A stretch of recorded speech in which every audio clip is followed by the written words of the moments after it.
सर्वप्रथम मैं होली हार्ट्स के पूरे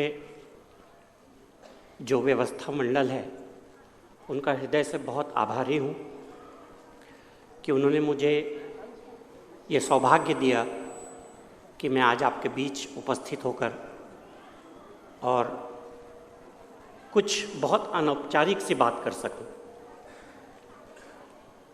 मैंने अभी जो कार्यक्रम देखे, बच्चों की जो उनका टैलेंट है मैंने देखा, उससे मैं बहुत अभिभूत हो गया हूँ। निसंदेह बहुत सराहनीय प्रयास उन्होंने किया है।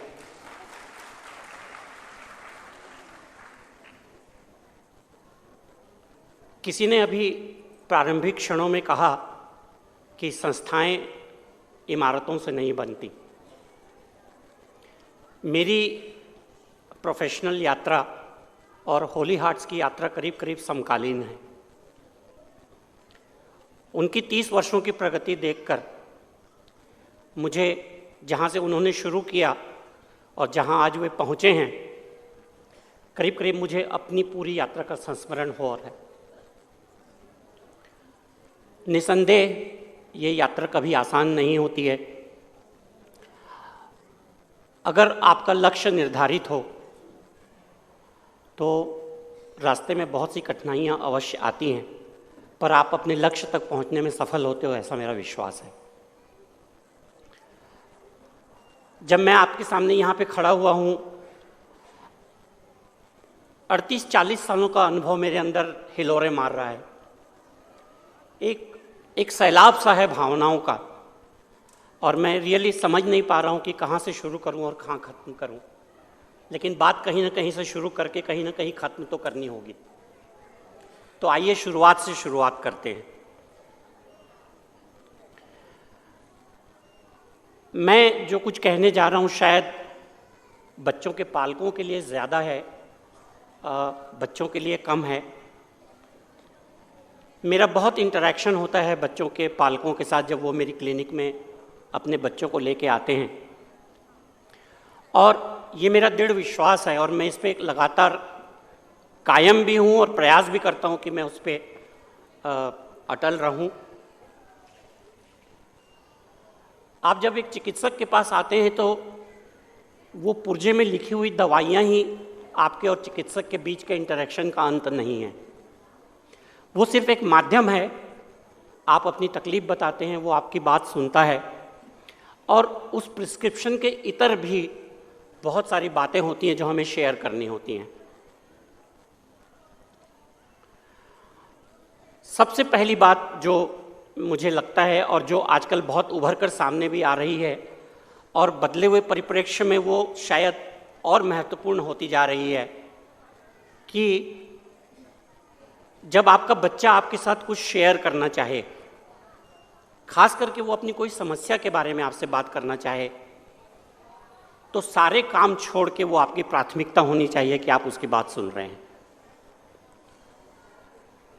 बच्चे को जब ये आत्मविश्वास होता है, जब ये भरोसा होता है कि उसकी बात हास्यास्पद ढंग से नहीं सुनी जाएगी, उसकी बात को तिरस्कृत नहीं किया जाएगा, और वो जो कहेगा उसको बहुत ध्यान से सुना जाएगा, ये जो विश्वास आप बच्चे के मन में पैदा करते हैं, ये विश्वास आपके बच्चे को अपनी तमाम मुश्किलें, अपनी तमाम जद्दोजहद, अपनी सारी परेशानियां शेयर करने के लिए प्रोत्साहित करता है। आपने एक वाक्य यहाँ पे पढ़ा कि एक पिता ये सोच रहा है कि क्या जब मेरे बच्चे को मेरी सबसे ज़्यादा आवश्यकता थी तब मैं वहाँ था। ये आपके लिए ब्रह्म वाक्य होना चाहिए। घटना घटित होने के बाद इस तरह की परेशानी से रूबरू होने से ज़्यादा अच्छा है कि आप उस मौके पे मौजूद हों। इसके लिए आपकी तैयारी बहुत आवश्यक है। आप बच्चे की बात ध्यान से सुनें। ये ज़रूरी नहीं कि आप उसकी हर बात से सहमत हों, लेकिन उतना ही ज़रूरी ये भी है कि वो जो कुछ भी कह रहा है वो सब कुछ बकवास भी नहीं है। जब तक हमारे इंटरेक्शन का ये दरवाज़ा खुला नहीं रहेगा, तब तक बहुत सी अप्रिय घटनाएं जीवन में होती रहेंगी, जो कि हम अखबार में आए दिन पढ़ते हैं। आज के कंपटीशन का जो एक स्ट्रेस का लेवल है बच्चों के ऊपर, कंपटीशन के साथ पेरेंट्स की तरफ से परफॉर्मेंस करने का जो एक प्रेशर है बच्चों के ऊपर, वो बच्चों की सेहत को खराब कर रहा है, उनका बचपन उनसे छीन रहा है। हम सब जानते हैं कि दुनिया की कोई दौलत हमारा बीता हुआ बचपन हमारे बच्चों को कभी वापस नहीं कर सकता। तो जब उनका बचपन वर्तमान है, उसको सही ढंग से जीने की दिशा में हम उनका कितना सहयोग कर सकते हैं, ये बहुत बहुत महत्वपूर्ण बात है। आप उसकी बात ध्यान से सुनिए, जरूरी नहीं कि हर बार आप उससे सहमत हों। और फिर सही गलत, मैं हमेशा सोचता हूं कि सही गलत की परिभाषा क्या होती है। जो कल सही था आज गलत है, जो आज गलत है वो कल सही हो जाता है। हमारे पास किसी भी तर्क से किसी भी स्थिति को सही या गलत बनाने के बहुत सारे उदाहरण मौजूद होते हैं, लिटरेचर में होते हैं, सूक्ति वाक्यों में होते हैं, बहुत सारे कोट्स होते हैं जिनको हम एक स्थिति में कुछ और, दूसरी स्थिति में कुछ और कोटेशन यूज़ करके हम उसको जायज़ ठहरा सकते हैं। लेकिन सही या गलत कोई एब्सोल्यूट चीज़ मुझे कभी नहीं लगती है। ये बहुत, दुनिया में हर चीज़ श्वेत और या श्याम या स्याह नहीं होती है। They are grey areas. आपको उस ग्रे एरिया को डिफाइन करना पड़ता है। आप जानते हैं कि एक स्थिति में आप कैसे किस स्थिति का आकलन करके उसको सही या गलत ठहरा सकते हो। तो इसलिए एक बहुत दृढ़ स्टैंड लेने से, एक बहुत फर्म स्टैंड लेने से कि इधर सही है, इधर गलत है, इधर सब कुछ ठीक है, उधर सब कुछ गलत है, ये हमारे को थोड़ा पूर्वाग्रह से ग्रस्त करता है। हमारे ज्ञान चक्षु खुले होने चाहिए। हमें हर इनपुट को आत्मसात करने की हमारे में एक क्षमता होनी चाहिए। इसलिए मैं कहता हूं कि आपके बच्चे के लिए आपकी उपलब्धता, आपके बच्चे का ये विश्वास कि आप उसको हर वक्त, मुसीबत के वक्त, वो सिर्फ आपको देखता है, वो जानता है कि मेरे लिए ये व्यक्ति यहाँ पे खड़ा है, मेरी माँ खड़ी है, मेरे पिता यहाँ खड़े हैं। ये विश्वास बच्चे को गलत करने से रोकता है। हम लोग बहुत ज़्यादा इस बात से भयभीत है कि बच्चे को बहुत जानकारी मिलेगी, बहुत कुछ इंटरेक्शन करेगा, बहुत सारी बहस करेगा तो बच्चा बहक जाएगा। मैं इस बात से सहमत नहीं हूँ। मैं जानता हूँ कि अगर आप उपलब्ध हैं, सहज तरीके से उपलब्ध हैं, बच्चे को बिना भय के उपलब्ध हैं, तो बच्चे की राह बहुत आसान हो जाती है। दूसरी चीज़ जो मैं पालकों के साथ शेयर करना चाहता हूँ वो ये है कि बच्चे को अपने वजूद का एक्सटेंशन मत समझिए। आपका डीएनए उसमें है, लेकिन वो एक अलग व्यक्तित्व है। वो इस दुनिया में आया है तो अपनी व्यक्तिगत क्षमता स्थापित करने का उसको पूरा अवसर मिलना चाहिए। दुर्भाग्य से ये होता है कि हम में से बहुत सारे लोग हमारे अपने सपने, ऐसे खासकर ऐसे सपने जो हम पूरा नहीं कर सके, उन सपनों को पूरा करने का माध्यम अपने बच्चों में देखते हैं। मेरे ख्याल से ये बहुत गलत है। आपको बच्चे के सपने क्या हैं ये रियलाइज़ करना चाहिए। उन सपनों को पूरा करने में आप कैसे सहयोगी हो सकते हैं, इस दिशा में हमारा काम होना चाहिए। मैं अपने उदाहरण से देखता हूँ कि जब मैं हायर सेकेंडरी पास कर रहा था तब मेरा रुझान गणित में था। बहुत अच्छे नंबर आते थे स्कूल की परीक्षा में। लेकिन दुर्भाग्य से उन दिनों हमारे यहाँ देश में इंजीनियर की स्थिति बहुत बहुत ख़राब थी। जॉब सिचुएशंस मेरे ख्याल से आज से हम उनको कंपेयर कर सकते हैं, इतनी ख़राब थी। दो बड़े भाई ऑलरेडी इंजीनियरिंग कॉलेज रायपुर में पढ़ रहे थे। उन्होंने कहा कि नहीं, इंजीनियरिंग तुम्हारे लिए ठीक नहीं है क्योंकि भविष्य बहुत अच्छा नहीं लग रहा है, तो तुम अपना माइंड चेंज करो, तुम मेडिसिन में जाओ। तो ठीक है, बड़ों की बात मान ली, बायोलॉजी ले लिया। मेडिकल कॉलेज में आ गए, पढ़ाई पूरी हो गई, एमबीबीएस हो गया। पोस्ट ग्रेजुएशन करने का टाइम आया तो बड़े भैया एमबीबीएस करके मेडिसिन में एमडी कर रहे थे। उन्होंने कहा कि तुम एमडी मेडिसिन अगर करोगे तो फिर तुम्हें आगे सुपर स्पेशलाइजेशन करने के लिए जाना पड़ेगा और 3 साल उसमें लगेंगे, तो इससे अच्छा तुम पीडियाट्रिक्स कर लो। उनकी बात से सहमत हो गया, पीडियाट्रिक्स कर लिया।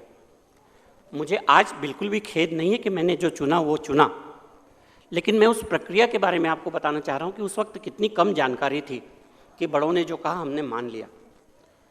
मैं समझता हूँ कि पालकों के लिए सबसे कठिन समस्या अगर कोई है तो अपने बच्चे के रुझान को जानने की है। जिसको हम कहते हैं कि उसका एप्टीट्यूड क्या है। अगर कोई पालक अपने बच्चे के एप्टीट्यूड को सही ढंग से पहचान सके कि उस बच्चे का नैसर्गिक रुझान किस तरफ है, मैं समझता हूँ इससे बड़ा उपहार उस पालक के लिए कुछ नहीं हो सकता। दुर्भाग्य से हमारे पूरे इस वातावरण में मैं देखता हूँ हमारे कि फिजिक्स यानी इंजीनियरिंग, डॉक्टर और सीए, इसके बाद हमारी सोच बंद हो जाती है। हर पालक चाहता है कि उसका बच्चा डॉक्टर बने, हर पालक चाहता है कि सीए बने, इंजीनियर बने। इसके बियॉन्ड और क्या सीमाएं हैं, क्या उपलब्धता है, इसकी जानकारी बहुत सारे पालकों को मैं समझता हूँ कि आज की तारीख में शायद हो सकती है, हमारे समय में नहीं थी। तो अपने सोच का दायरा विस्तृत करिए। जो आपको बहुत स्थूल रूप से दिखाई देता है उसके बाहर जाके सोचने की कोशिश करिए कि आपके बच्चे के लिए क्या क्या चीज़ें उपलब्ध हैं। मेरे ख्याल से डॉक्टरी, इंजीनियरिंग और सीए ये हमारी शिक्षा का अंत नहीं है, इसके बियॉन्ड बहुत कुछ ज़िंदगी में है। और मैं मेट्रोपॉलिट के लोगों को देखता हूँ कि वो लोग किस तरह से वेल इन्फॉर्म्ड हैं, कैसे उनके बच्चे इकोनॉमिक्स चूज़ करते हैं, कैसे बच्चे उनके लॉ चूज़ करते हैं, बायोटेक्नोलॉजी यूज़ करते हैं, और बहुत सारे फील्ड्स हैं जहाँ पे वो अपनी बच्चे के प्रतिभा को प्रोत्साहित कर सकते हैं। तो पालकों के लिए सबसे बड़ा चैलेंज है कि उनके नैसर्गिक एप्टीट्यूड को वो पहचानें। मैं नहीं जानता हूँ कि आज की जो शिक्षा जगत है, जो स्कूल्स हैं, उसमें इस दिशा में कितना काम होता है कि वो बच्चे के टैलेंट को पहचानने की कोशिश करें। मैं जानता हूँ कि ये बहुत आसान काम नहीं है, लेकिन ये बहुत महत्वपूर्ण है। तीसरी महत्वपूर्ण चीज़ जो मैं आपके साथ शेयर करना चाहूँगा कि आज हमारे पास इन्फॉर्मेशन की कमी नहीं है। मुझे लगता है कि वास्तव में देखा जाए तो हम सूचना के आधिक्य से हम जूझ रहे हैं। आज आपको इंटरनेट अवेलेबल है, एक क्लिक पे सारा, उसको मैं ज्ञान नहीं कहूँगा, सूचना कहूँगा। मैं समझता हूँ कि ज़िंदगी को एक सूचना, नॉलेज और विजडम, ये 3 अध्यायों से होकर गुजरना पड़ता है। आपका इंटरनेट आपको सूचना देता है, वो आपको एजुकेट नहीं करता है। और पिछले कुछ सालों के अनुभव से मैं ये कह सकता हूँ कि लोगों को इंटरनेट पे लिखी हुई हर बात बिल्कुल ब्रह्मा की लकीर लगती है। आप 2 मिनट के लिए अपने मन में, अपने ज़हन में ये प्रश्न देखिए कि इंटरनेट पे कोई इन्फॉर्मेशन डालना कितना आसान है। 1100-1200 रुपये खर्च करके आप अपना वेब पेज बना सकते हैं। उसमें आपको पूरा स्वातंत्र है कि आप क्या लिखना चाहते हैं। उसकी ऑथेंटिसिटी को कौन चेक करता है? हम लोगों को अपनी प्रैक्टिस में भी पालकों के गूगल ज्ञान से बहुत बार दो चार होना पड़ता है। मैं आपको ये बता रहा हूँ कि मैं 1971 में मेडिकल कॉलेज में मैं एडमिट हुआ था। 1980 में मैंने एमडी किया। मेरी मेडिकल की यात्रा आज 48 वर्ष की हो रही है, और आज भी मैं प्रतिदिन 1.5 से 2 घंटे पढ़ता हूँ। और पढ़ने की इस प्रक्रिया ही डॉक्टर को जिंदा रखती है। आप गूगल में एक क्लिक मार के आप प्रश्न पूछ सकते हैं, आपको पूरा अधिकार है। लेकिन आप अगर डॉक्टर के ज्ञान को, उसके अनुभव को उससे चैलेंज करने लगते हैं तो मैं समझता हूँ कि ये उपयुक्त नहीं है। इस दिशा में हमें बहुत सोचने की ज़रूरत है कि जो जानकारी उपलब्ध है उसका कैसे समुचित उपयोग किया जाए और कैसे उसके बच्चे के हित में और उसके विकास में उसको उपयोग में लाया जाए। आज की एक ज्वलंत समस्या जो है वो ओवरवेट और ओबेसिटी है। पूरा पेंडुलम पिछले 40 सालों में इस छोर से उस छोर तक जा चुका है। जब हम लोग अंडर ग्रेजुएट थे, हम कुपोषण की दूसरी सीमा से जूझ रहे थे। आज हम जब इस दौर पे आ गए हैं तो हम कुपोषण के पेंडुलम के उस छोर से जूझ रहे हैं। आम भाषा में लोग जो बच्चा मोटा होता है उसको लोग बोलते हैं हेल्दी। मैं उनसे हाथ जोड़ के विनती करता हूँ इस माध्यम से कि मोटापा भी उतनी ही बड़ी बीमारी है जितना कुपोषण जिसको आप लोग मैलनरिश्ड बच्चे को देखते हैं, तो इस बारे में पालकों को सजग होना बहुत ज़रूरी है। और इस दिशा में हमारी लाइफस्टाइल सबसे बहुत इम्पॉर्टेंट चीज़ है। जो अमेरिका की पीडियाट्रिक्स की एकेडमी है, जिसको हम अमेरिकन एकेडमी ऑफ पीडियाट्रिक्स कहते हैं, उसने रिकमेंडेशंस दिए हैं स्क्रीन टाइम के लिए। और आपको जान के ये हैरानी होगी कि 2 साल से कम के बच्चों के लिए screen time recommended is 0 hours.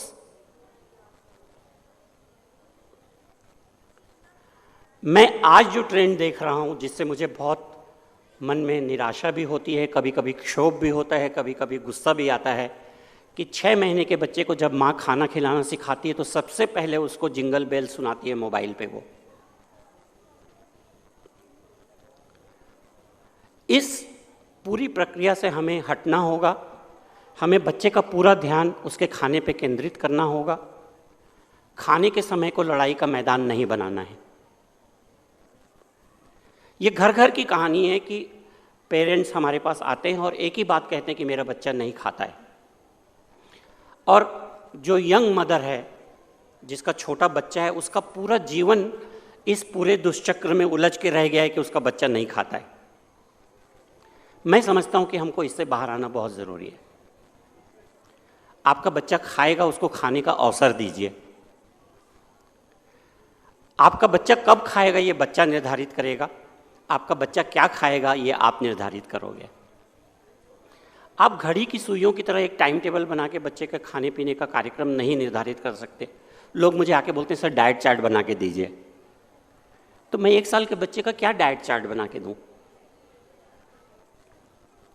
आप उसके खाने की प्रक्रिया में बच्चे को आनंद आने लगे। हम सब अपने अपने अनुभव से जानते हैं कि बच्चे चीज़ों को दोहराते हैं। कौन सी चीज़ों को दोहराते हैं? जिनमें उनको प्लेजर मिलता है। आप हाथ आग के आगे लाते हो, पीकबू खेलते हो बच्चे के साथ, he enjoys it a lot.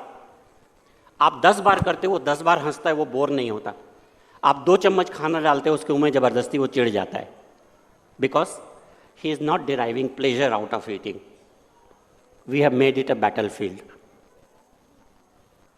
So बच्चे के लिए उसका पूरा ध्यान खाने पे केंद्रित हो और उस प्रक्रिया में उसको आनंद की अनुभूति हो। मैं समझता हूँ कि आपको बच्चे के खाने के लिए परेशान नहीं होना पड़ेगा।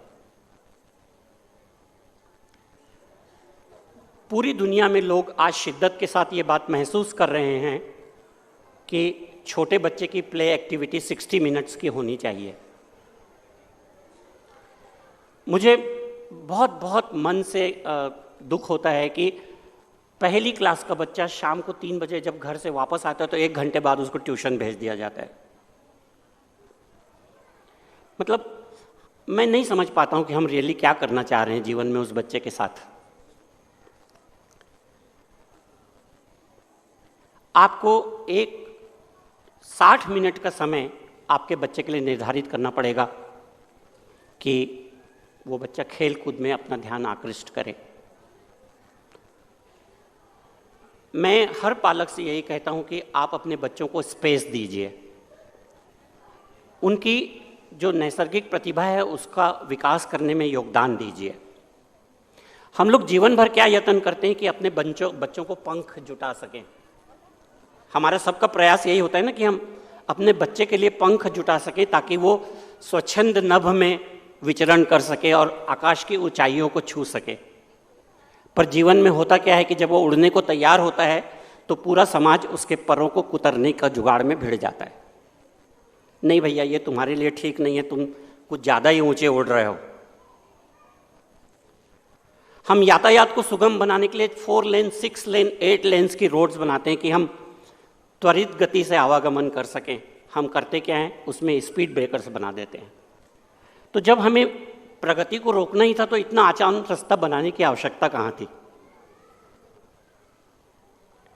मैं अपने खुद के उदाहरण से जानता हूं कि हमने कभी अपने बच्चों के ऊपर अपनी पसंद को नहीं लादा।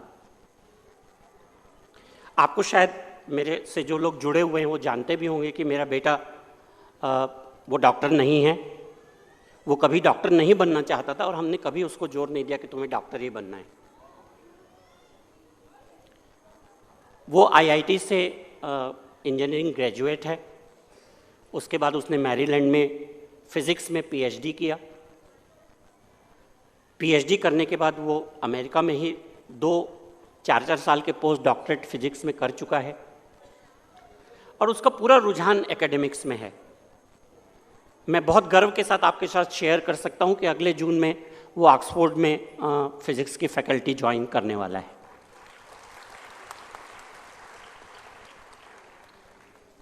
बहुत गर्व होता है उसकी प्रगति देख के, इसलिए नहीं कि वो मेरा बेटा है, इसलिए कि वो बहुत फोकस्ड है।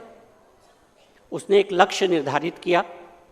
हमारा योगदान यही था कि हम उसके लक्ष्य के रास्ते में कभी नहीं आए।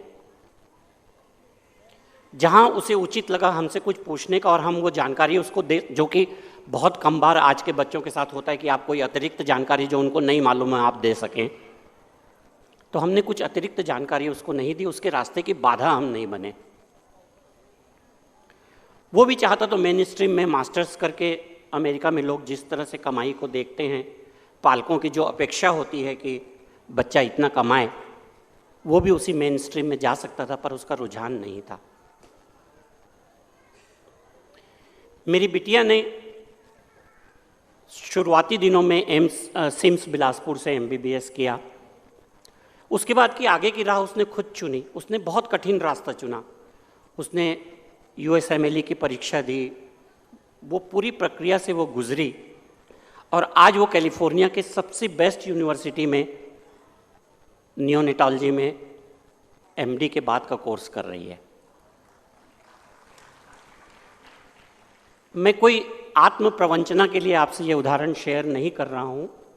मैं गौरवान्वित हूँ, मुझे बहुत खुशी हो रही है आपके साथ शेयर करने में कि बच्चे अपना लक्ष्य जानते हैं, बच्चे अपना लक्ष्य निर्धारित कर सकते हैं। आपके सहयोग की आवश्यकता है, रास्ते की बाधाओं को हटाने की आवश्यकता है। आपने मुझे यहाँ बुलाया, धैर्य से सुना, इसके लिए मैं आप लोगों का बहुत बहुत आभारी हूँ। मैं इसे एक प्रथम अवसर के रूप में देखता हूँ कि ऐसे अवसर भविष्य में भी हमें बहुत मिलेंगे, जब मैं पालकों के साथ मैं बहुत पसंद करता हूँ कि मैं पालकों के साथ प्रश्नोत्तर काल में इंगेज हो सकूँ और उनके साथ रूबरू हो के उनके आप जब बातचीत करेंगे तो आपको एहसास होगा कि कितनी छोटी छोटी चीज़ें मेडिकल साइंस से रिलेटेड हैं जो पालक टेकन फॉर ग्रांटेड लेते हैं। और मैं बहुत बार पालकों से प्रश्न करता हूँ अपनी क्लिनिक में कि हमें बुखार क्यों आता है। बुखार से मुझे लगता है कि हर पालक इतना भयभीत हो जाता है और मैं लगातार ये प्रयास करता हूँ कि बुखार का जो फोबिया आपके मन में है मैं उसको दूर कर सकूँ। मैं पालकों के जीवन को बहुत बिना दवाइयों के आसान बनाने का साइंटिफिक तरीका अपनाता हूँ। आज मैं गर्व के साथ कह सकता हूँ कि एलोपैथिक साइंस, हालांकि उसके बारे में बहुत दुष्प्रचार है, हालांकि उसके बारे में बहुत सारी भ्रांतियाँ हैं, पर उसके जैसा विकसित विज्ञान जो मॉलिक्यूलर लेवल के बियॉन्ड जाके हमारे शरीर की संरचना, उसकी कार्यकी, उसकी पैथोलॉजी, उसकी दवाइयों के बारे में बात नहीं करता है। बहुत सारे लोगों को यह भ्रम है कि एलोपैथिक दवाइयाँ साइड इफ़ेक्ट करती हैं। मैं एलोपैथी का प्रचारक के रूप में आपके सामने नहीं खड़ा हूँ। मैं आपसे सिर्फ इतना ही कहना चाहता हूँ कि एलोपैथिक विज्ञान की खूबसूरती यह है कि हमें पता है कि कौन सी दवाई का क्या साइड इफ़ेक्ट होता है। एक झूठा क्लेम करके मैं ये बोल सकता हूँ कि हमारी दवाइयों से किसी तरह का कोई साइड इफ़ेक्ट नहीं होता। आप इसलिए ऐसे बोलते हैं क्योंकि आपने अध्ययन नहीं किया है कि आपकी दवाइयों का क्या साइड इफ़ेक्ट होता है। हमने अध्ययन किया है, हमें पता है कि कौन सी दवाई का क्या साइड इफ़ेक्ट होता है और हम दवाई देने के पहले आपको बता सकते हैं कि हमारी दवाइयों का क्या साइड इफ़ेक्ट होता है। इतना सब होने के बावजूद भी मैं बहुत विनम्र करबद्ध आपसे विनती करना चाहता हूँ कि मेडिकल साइंस, एलोपैथी की भी अपनी सीमाएं हैं। अभी भी हम बहुत कुछ नहीं जान पाए हैं। पूरा विज्ञान इस दिशा में प्रयासरत है कि हम सब कुछ जान सकें, लेकिन हमारी ज्ञान की सीमाएं ब्रह्मांड में पृथ्वी की स्थिति के जैसे है अगर आप बहुत गंभीरता से सोचेंगे तो पूरे ब्रह्मांड में पृथ्वी जो है एक छोटे से धब्बे से ज़्यादा बड़ा उसकी हैसियत नहीं है। उसी तरह से हमारे ज्ञान की सीमाएं हैं। और मेडिकल साइंस को हम हमेशा कहते हैं कि it is a science of probability, ये संभावनाओं का साइंस है। दुर्भाग्य से हर कोई आकर मेडिकल चिकित्सा जगत को गणित की तरह देखता है कि 2 और 2 4 होते हैं। Biology is not mathematics, it is never 2 and 2 4, it can be sometimes 3, it can be 5। और ये समझने में पूरा जीवन निकल जाता है कि कब ये 3 होता है और कब 5 होता है। आज के इस दौर में लोगों को लेबोरेटरी में जाके कराए गए टेस्ट पे बहुत विश्वास है। मैं कहूँगा कि विश्वास की अतिरेकता है वहाँ पर। जब हम लोग पढ़ रहे थे और हमें शिक्षित किया जा रहा था, ट्रेन किया जा रहा था, तब हमें ये बताया जाता था कि आप मरीज़ को देखो, उसकी बीमारी को पहचानो, एक डायग्नोसिस बनाओ और तब उससे संबंधित टेस्ट करा के देखो कि आपकी जो बनाई हुई डायग्नोसिस है उसमें आपका मरीज़ फिट होता है कि नहीं होता है। आज हम क्या करते हैं, पहले हम जैकेट और सूट सिला लेते हैं, उसके बाद अपने बच्चे को उसमें फिट करते हैं कि उस कपड़े में, उस सूट में फिट हो रहा है कि नहीं हो रहा है। तो लेबोरेटरी में जाके टेस्ट करा के उसकी बीमारी की पहचान करने की कोशिश करना इसी तरह का प्रयास है। आपकी जो रिपोर्ट है वो ब्लैक एंड वाइट में यस या नो का निर्धारण नहीं करती। आपको विज्ञान की इतनी प्रगति के बाद भी ये जान के बहुत आश्चर्य होगा कि जो आप लैब से जो प्रिंटेड रिपोर्ट लेके आते हैं वो ब्लैक एंड वाइट में यस या नो का उत्तर डॉक्टर को नहीं देती है। अगर जीवन इतना आसान होता तो गूगल से डायग्नोसिस भी बहुत आसान होती।